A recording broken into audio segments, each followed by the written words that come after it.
interests, the financial interests, the financial institutions, with a different agenda Which they actually from are. sovereign nation states. Yeah. Our agenda is for our people to survive and our nation to prosper. No? Financial interests, like those that are usurious money lenders, no? Their interest is not necessarily for you to survive, or their interest is for them to make as much money as they But can. in the end all of it all, sila rin tatamaan because their financials will drop.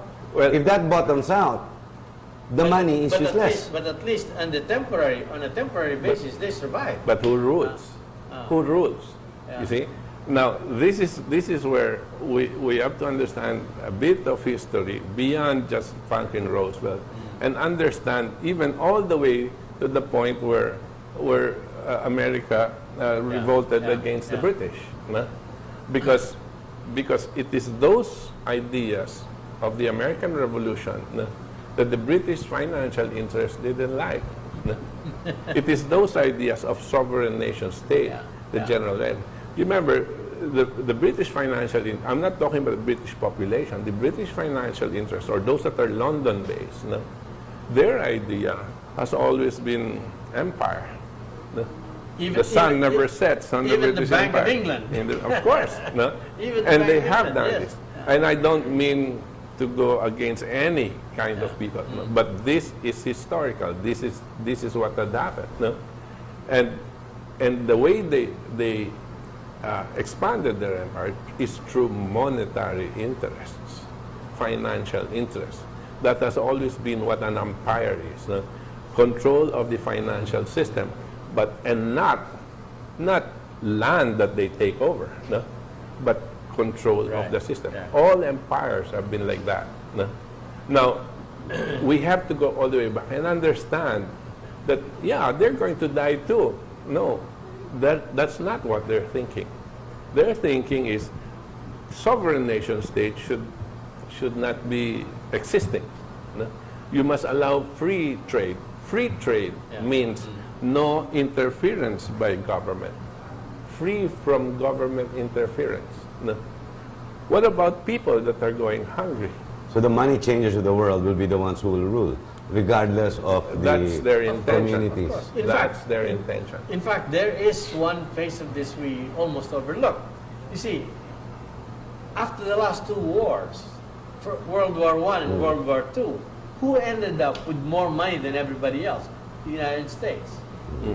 And its allies, the British. Why?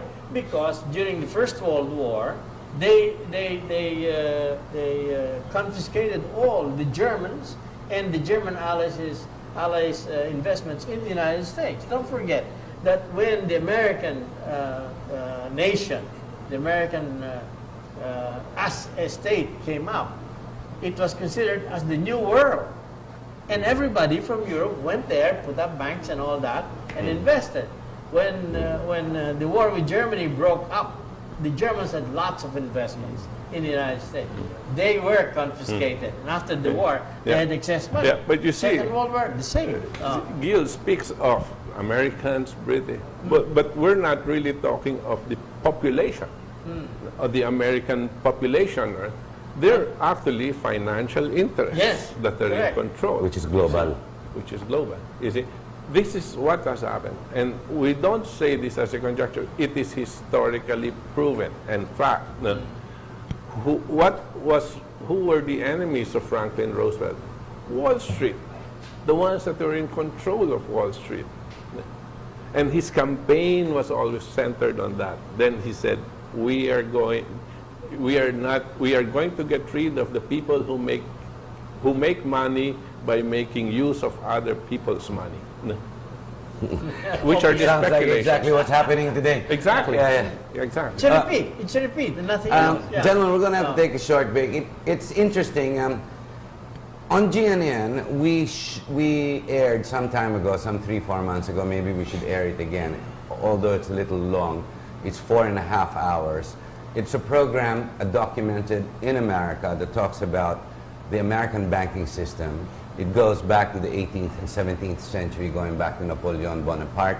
and how the movement and the big banks, the Rockefellers, the big names that consolidated funds, regardless of country, it was called the money system. The name of the show was called Money Matters. Maybe it would be time to bring that back again. I took my time and watched it, which is why I have a bit of an understanding exactly to this global topic that we are now discussing. Stay with us. When we come back, we'll dabble in it a little more, but in these conversations, we'll try to find out what if. Let's look at the what if, the futuristic way of looking at issues. What are the available solutions or considerations we must now start to think of? Stay with us in the Philippines. We'll be right back.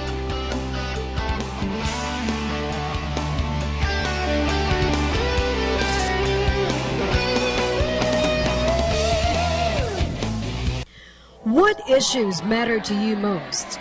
The economy? Education. Global warming?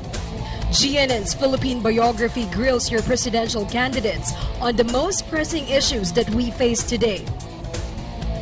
Gee, it's a hard question.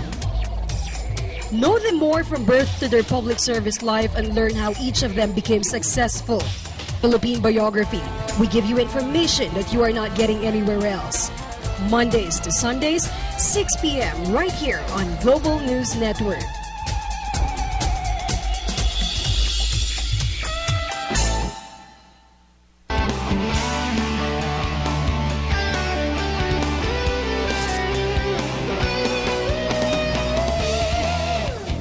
We're back and we're talking about the world global money lenders and the effects. Alam niyo po, may hirap-hirap na pinag-uusapan dito, may kalaliman kasi economics po yung sitwasyon, ano?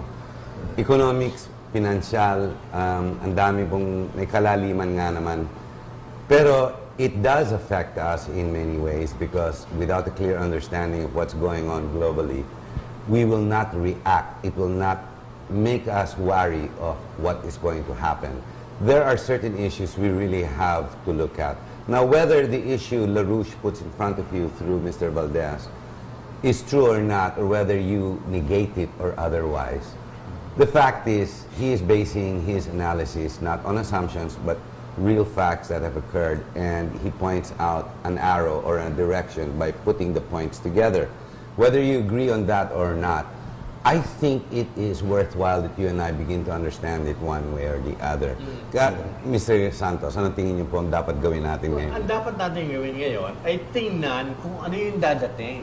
Yun ang sinasabi natin na vision, mission. No? Kaya, dapat natin malaman ano ba ang mga informasyon ngayon na pwede natin makuha na magbibigay sa atin nung talagang, ano yung retratong yan na nakikita mo? Ano yan? Yan ba, is this a train? Or is this the light at the end of the tunnel? You know, because there are two different things. That train on rushing could be what Butch was saying, the collapse and disintegration of the economy and the finances. The proposed solutions, Mr. Valdes. Well, there are solutions.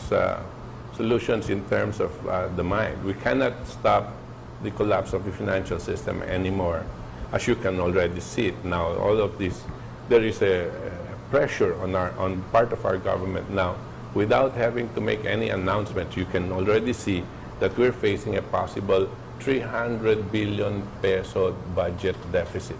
Okay, and for this year or next year? This coming December, because as of now we're already 250. Yeah. No?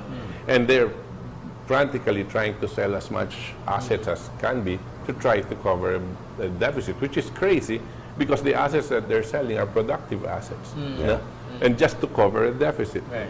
Now, in the onset of this coming the booking of the major liability of the United States, which the tip of the iceberg is about $25 trillion. That's just the tip of the iceberg.